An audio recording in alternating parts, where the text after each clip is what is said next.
He's the popular Mike Florio from the popular website ProFootballTalk.com, also Pro Football Live on NBC Sports Network that precedes us, and a contributor to Football Night in America. And Mike, kind enough to join us now. Mike, clear up what happened in Seattle with Kaepernick yesterday. Well, Dan, there's two different opinions on what happened. It depends on which camp you talk to. Now, my understanding is that a workout had been set for roughly 2 weeks for Colin Kaepernick in Seattle. The workout was due to be on Monday of this week, the 9th of April, at the 11th hour. And this is the perspective that comes from the Kaepernick side of the equation, that Kaepernick got a communication from the Seahawks requesting him to commit that he would not kneel during the national anthem if he became a member of the team. He declined to make that commitment, and at that point the workout was canceled. From the Seahawks' perspective, as provided to NFL Network, the explanation is they wanted to know more about his broader plan for all of the associated issues, including his collusion grievance that has been going forward over the last several months. Now, I don't know why any of that is relevant to whether or not Colin Kaepernick would be an appropriate member of the Seattle Seahawks. And we resolve this dispute between what the two sides believe based upon whether or not there's any objective evidence. Is there a text message? Is there an email message?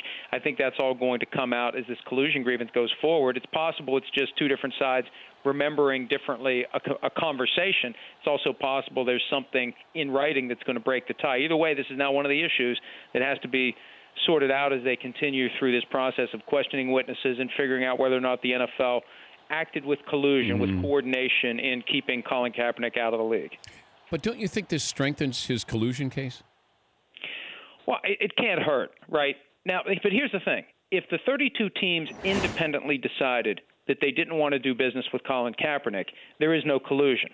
The proof of collusion is going to be coordination, and it's not going to be something that's going to be conducive to a smoking gun. I doubt that's going to happen, Dan, but I think it's a matter of looking at email messages, looking at text messages, questioning owners, coaches, GMs under oath to find out the extent to which the league office was involved in sending a message to the teams that Colin Kaepernick is bad for business, not just because he protested, but because he was the first one. He's the one who sparked this movement, and it's bad for the league to sign him. There's going to be a huge negative reaction if someone signs him.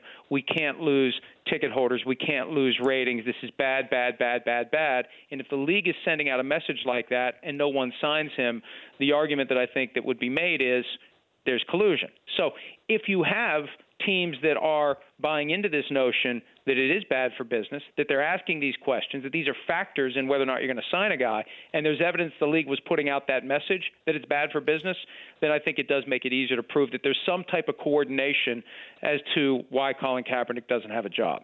Best NFL draft rumor. Oh, boy. I don't know. Because there's so much noise out there. The Patriots taking Lamar Jackson. How about that one? You know what? If Bill Belichick wants Lamar Jackson, the rest of us are going to be the last ones to know it. Yeah. Especially this year. With Tom Brady getting closer and closer to retirement, they need someone that they can groom to be the successor. If there's talk about the Patriots wanting Lamar Jackson, my guess is it's a Jedi mind trick aimed at getting the Bills or the Jets or the Dolphins to take Lamar Jackson and be stuck with a guy that Belichick has decided isn't going to be all that good for the next 5-10 years. Yeah. The Patriots just don't leak anything. Why would they leak anything? That's what's always amazing. Unless it's false information, and then Brady all of a sudden is tweeting after Dion tweets about Lamar Jackson. And I mentioned this yesterday. It feels like there's this time frame for all of these draft prospects where all of a sudden we're all in on this one, and then we go to this one. And now it just feels like you spin the wheel, and it's Lamar Jackson's turn this week for everybody to say nice things about him, whereas the last couple of weeks, it's his mom's representing him. She's doing a disservice. He's dropping in the draft. He doesn't want to try out at wide receiver. It almost feels like he's the flavor of the week. You get that feeling? And absolutely. And it comes and goes, right? We have 5 top-level quarterbacks in this draft, and probably the first time since 1999 that we'll have 5 first-round quarterbacks taken. And we have to fill the hours between now and the draft by talking about something, right? We have to talk about something. So let's talk about Lamar Jackson, and then let's talk about Jim Mora talking about Josh Rosen, and then let's talk about Josh Allen not being a very accurate passer, and let's not forget about Baker Mayfield, and whether or not, and I don't know if you saw this, when Ryan Leaf said he listens to the interviews that these guys do on the radio, and he closes his eyes and tries to figure out which guy sounds the most like Ryan Leaf circa 1998, and he's concluded that this year Baker Mayfield is the most likely to be Ryan Leaf, which I guess is a title no one wants. But that's where we are. We have to talk about something, and we have 5 quarterbacks, and they get the bulk of the conversation. The reality is, Look at 1999. Donovan McNabb ended up having a great career. Dante Culpepper was good for a couple of years. The other 3 guys all stunk. And we never really focus on that, but there's a pretty good chance 2 or 3 of these guys that are going to get drafted in 13 days in round 1 at quarterback are going to end up stinking, and the teams will have wasted their picks and left a guy on the board like Saquon Barkley or Bradley Chubb. And you spend all of this time. My job is not attached to predicting what's going to happen for the future of my franchise, but the fact that you have people who have studied this for months and months, and there are going to be teams, GMs and scouts who are going to get this absolutely, positively wrong. And that's the amazing part of it, and it normally comes at the quarterbacking position.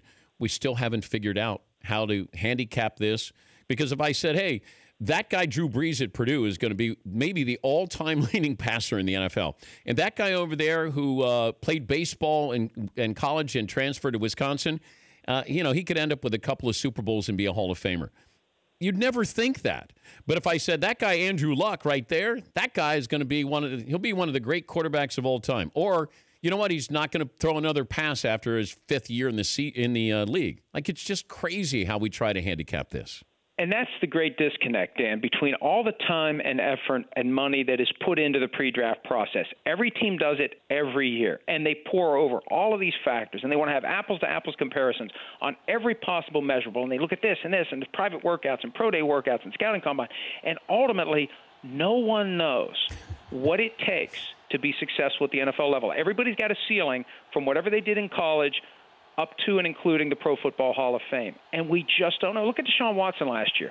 Who would have expected him to be as good as he was right out of the gates? You just don't know. And I think what happens, because we've seen Deshaun Watson, because we've seen Mitchell Trubisky pass the smell test, we saw Jared Goff and Carson Wentz, I think this year the quarterbacks get overdrafted because every team wants their franchise quarterback, and we just don't know which guys are going to be good and which ones are going to be bad. And one of the biggest factors that gets overlooked, the quality of the coaching staff and the quality of the organization that drafts the guy. What if the Browns had taken Donovan McNabb and the Eagles had taken Tim Couch with Andy Reid starting his career as head coach and everything we've seen Andy Reid do with quarterbacks for the last 2 decades?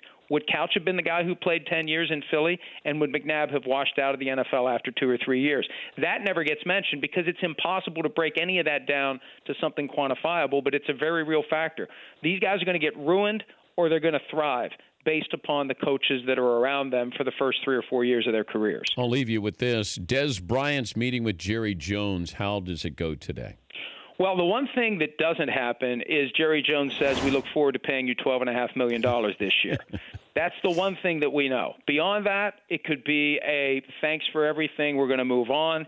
It could be, Dez, we're happy to keep you, but we're only going to pay you $6 million this year. We'll rip up the last year of your contract. You can be a free agent in 2019. But they have to do something because his performance isn't there. Whatever the reason, whether it's because Dak Prescott isn't comfortable with him, whether it's because his skills have declined. We've heard all sorts of things, but the Cowboys have to do something because the performance doesn't match the salary or the cap number. And if I'm Dez Bryant, I know he wants to stay with the Cowboys, but if I think I can still play and I think that the offense, the quarterback, whatever is holding me back, I kind of welcome the opportunity to find a team where, if I'm in a position for a 50-50 ball, the quarterback's willing to give it a shot and throw it my way to see if I'll go get it. Dak Prescott is far less willing to do that than Tony Romo was.